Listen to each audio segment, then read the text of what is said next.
Have you ever used Padlet, a super creative tool for your classroom? If not, you will definitely thank us after watching this video.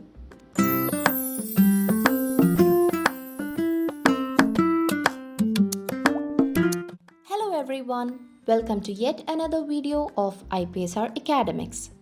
In today's video, we'll look into a creative tool used to enhance the interactivity in teaching and learning processes. Padlet can help teachers and students with an interactive notice board-like space which is very easy to use and is easily accessible from any browser. In short, it's a creative and a great resource for teachers, students, and even for parents. So let's see how to use this collaborative tool right from the scratch. First of all, go to padlet.com and click on Sign Up for free. We have the option to sign up with Google account, which makes it super easy. So I'm choosing my Google account and that's it. We have successfully created a Padlet account. So right now we are in the free Padlet version, which allows you to manage up to 3 Padlets at a time. But no worries, you can always delete the Padlets that are already completed and create new ones. You also have the option to export the results in various formats like image, PDF, CSV spreadsheet or Excel. So you can save the results before deleting it for further reference. So let's start to explore this creative tool by making a new Padlet. So let's click on plus make a Padlet and you'll be able to see a wide variety of layouts to choose from. We have a lot of layouts like wall, stream, grid, shelf, map, canvas and timeline. Let's start with the wall layout. So here we have the options to customize your Padlet, including its title, description, icon, address and appearance. In this Padlet, I'm going to ask my students to write about their favorite teacher. So as title, I'm giving favorite teacher, and as description, I'm asking them to describe the qualities of their favorite teacher. We can also set icon for this particular Padlet.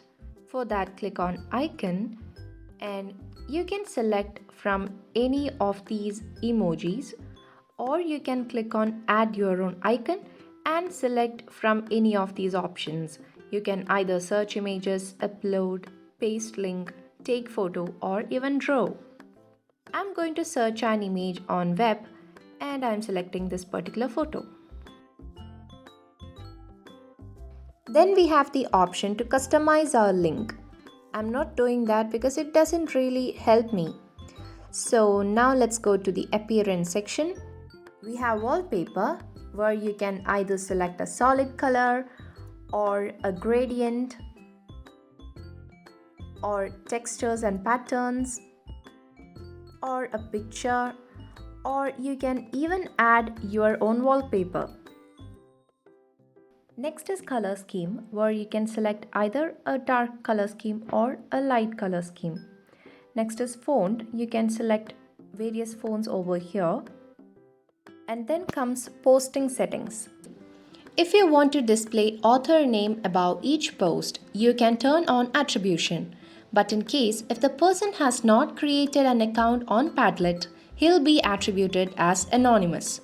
I'll show you how it will look like later in this video. Then you can decide where to show new posts, first or last. Toggling on this button will allow the viewers to comment on each post. This can be helpful if you want your students to convey their opinions on each post. You can also add reactions, likes, votes, star or grade. This feature can be used for peer assessments. The grade option allows you to set a maximum grade below 100. A drawback about this feature is that it can create a feeling of competition between students. Next is content filtering. If you toggle on Request Approval button, the posts won't be visible to everyone unless you approve it. I will demonstrate this later in the video. Filter profanity will replace bad words with emojis. Map a domain is to purchase a domain. We don't actually need that. Now let's click on next and start posting. It is always better to post the first one on your own so that it will be a demo submission for your students. For that, click on the plus icon on the bottom right corner. In this Padlet, I have asked students to write about their favorite teacher. So I'm adding the teacher's name as the subject, and then as description I'm adding what qualities she has. We can change the color if we wish to. Then I want them to add a picture of that teacher. For that we have many options here. Upload, take photo, link, image search and more. Let me click on more and show you all the options available. See, there are many options. You can upload a photo or image from your computer. You can upload a live photo, video or audio. You can screen record and attach it. Share your location, draw or add other Padlets. You can also attach links, search for images or GIFs in web, add YouTube videos, Spotify songs or search for anything on web. So students have numerous ways to express, and a little bit of creativity can make creating Padlets interesting and exciting. I'll be showing some creative ideas in this video, so keep watching. As I said earlier, I want students to attach a picture of their favorite teacher. So as I don't really have a picture of my favorite teacher, I'm just searching on web and choosing this one. Now once it's done, you can click on publish. Here we have our first post. Now it is easy for the students to refer to this model and contribute to this Padlet. So here students have the option to like or comment to this post, and also if you click on the three dots over here, you can change the color of your post, edit, transfer, copy, expand, set as cover or delete post. Now let's see how you can share this Padlet with your students. On the top right, you can see the share option. Once you click there, a pop-up appears, and here you can invite members by searching their name, username or email ID. Next is privacy. You can change it by clicking on change privacy. Select private if you don't want anyone to access it. Password Padlets requires a password if anyone wants to access it. If you set it to members only, the users who have logged into Padlet can only get access. Secret Padlets are hidden from public, but the people with whom I share the Padlet can view them. Public Padlets will be available to anyone and everyone around the world. Visitor permissions can be read, write or edit. I always keep it as write so that the students can contribute to the Padlets and the control over settings will be with the teacher itself. Then there are so many options to share the link. I usually use the copy link to clipboard option and share it directly on Google Meet with students while taking classes. You also have the options to export this Padlet as image, PDF, etc. As I mentioned earlier, I delete the Padlets after the use. So to keep a record of the Padlets, I export them before deleting it. Remake option is to make a copy of this Padlet and remake it. Then there is a settings icon where you can modify the settings of this Padlet. And when you click the three dots, you can see some more options which we have already discussed. Now let me show you how students will be able to view this if I share the link. This is the student view. This particular student haven't signed up, so they can sign up over here if they wish to. Now in post settings, they can only see expand post option. Students have the option to like and comment on posts in this Padlet. To contribute, they can click on this plus icon and create a post. Once they click submit the post, it is shown as awaiting approval. In content filtering, we had toggled on the request approval button. So, this post will be shown to other students only if the teacher approves. Let's go back to the teacher view. Here, the teacher can approve or remove the post after checking on it. Once approved, everyone will be able to view the post. You can also see anonymous written on top of the post. This is because we had turned on attribution settings. But remember, the student was not signed into Padlet. That's why it is showing anonymous. Else, it would be the student name. So this is all about making a Padlet. Let's go back to the dashboard and delete this Padlet. Type the code and click delete. Now let's see other types of Padlets available and its use. We have already looked into wall. Next is stream. Settings are the same for all the Padlets, so I'm not going deep into it again. Let's come up with an interesting topic for our students. What would you love to watch this weekend? I'm going to show them a sample post.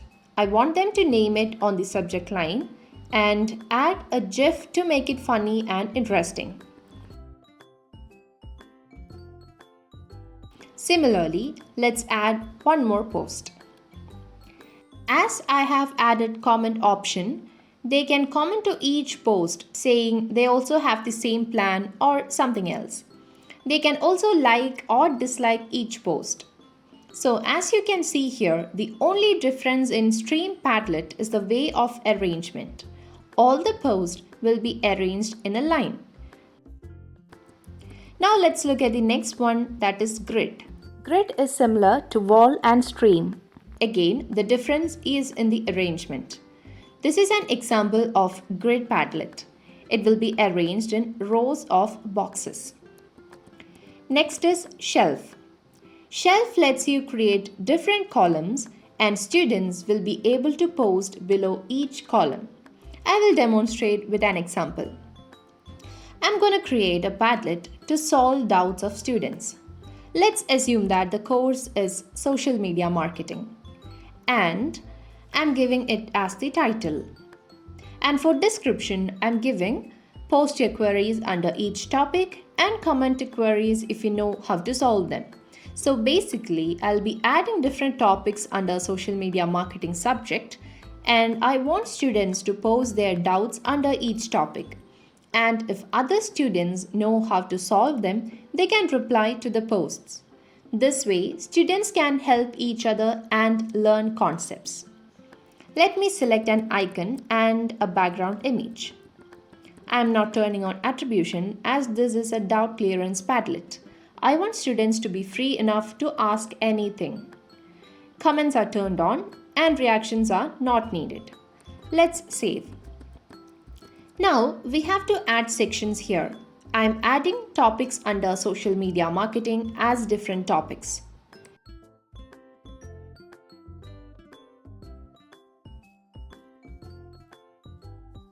Now the students can post their queries under each section. So as an example, I am adding one under the topic Facebook. Click the plus sign below Facebook and type the query in the subject line. The screen recorder option seems to be very effective one in this Padlet. The students can record the error they are facing and post it in the Padlet. So here I am choosing screen recorder. A Chrome extension called Padlet Mini needs to be downloaded. And then you can start recording.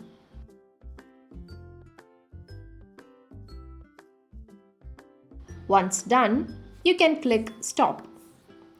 Cross-check the preview, give a title if needed, and click Save. If you want to add more details regarding the query, you can mention it in the description and then publish. Now the students can comment to this post if they know how to solve this issue. The shelf Padlets are effective when you want to add multiple topics under a single Padlet. Next is map. Maps are very useful for geography and to create Padlets involving locations. Let's create a Padlet asking students to mark their hometown location. So as the subject, I am adding let's travel virtually and then let's click on next. So now the students can mark their location. To zoom in, they can use the plus icon on the bottom right, and then I'm going to mark my location. So for that, click on the plus icon and then search for a place by name over here. I'm typing my place and then I'm adding a picture that best describes my place. And if I want to write something about my hometown, I can do that also in the description. So you can see that my place is marked. Like this, all other students can mark their places.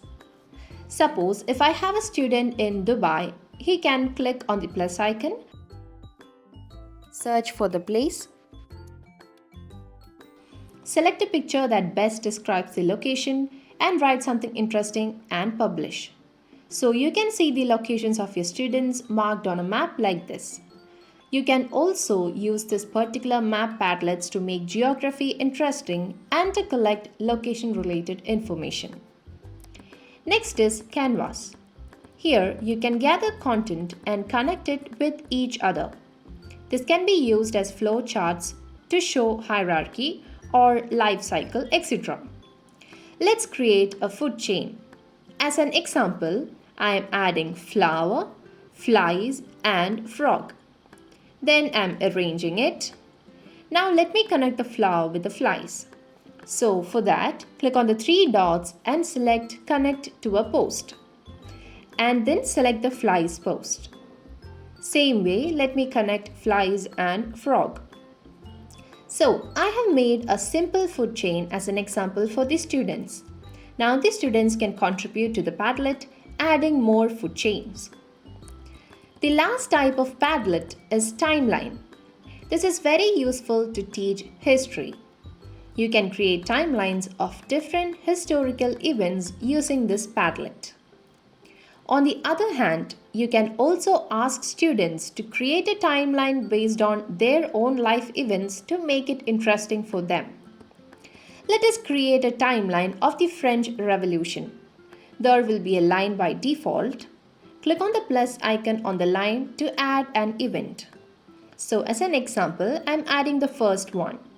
I want students to write the date on the subject line, add a relevant picture, and write the event name in the description. Now I can ask other students to contribute. If a person missed an event in between, others can add the event by clicking the plus icon on the timeline. Not only images, you can also ask students to link PDFs or website articles that are relevant to the topic.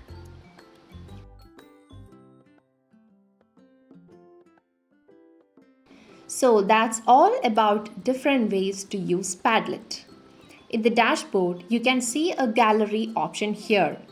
You can get a lot of ideas to create interesting, creative, and educative Padlets. See this map of 7 wonders of the ancient world. If you mouse over, you can see the name and image of it.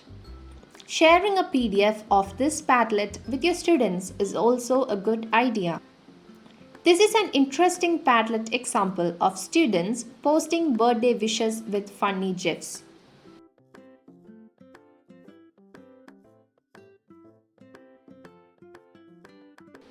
This is an example of Shelf Padlet.